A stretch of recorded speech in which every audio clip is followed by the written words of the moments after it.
Hüseyin'in sinesinden kan akardı. Melekler göz yumup Zeynep bağır. Bacın özünüzün yüzüsten niye yatmıza?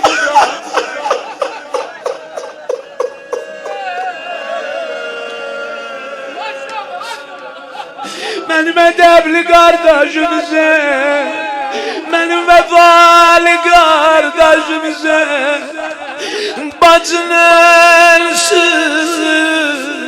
yüzüsten niye yatmıza? Bu hale düşe bir beden sapmadı. Kefen sizlere, ay kefen baylayan kalbine şünür ya. Kefen tapmadı. Zeynep dedi Katli kalbinde sürünmüşem karda. Zeynep'in üstüne bağıran saçları sermişem karda. Senin dibine adamsız ölürem. Sen bacın gözleri yolda kalma.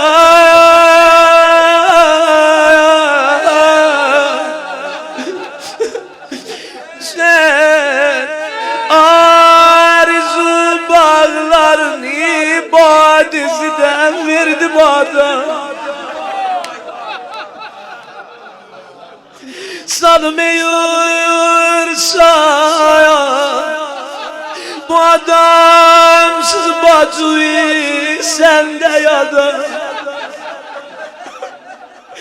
sen bacı kardeşliğimiz fikriyle yoktur arada.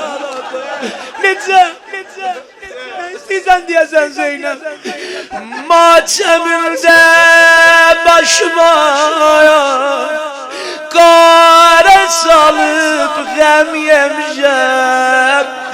Her kime benzene bir ömrü sen vaydım. Yandım ha, yandım ha, yandım ha.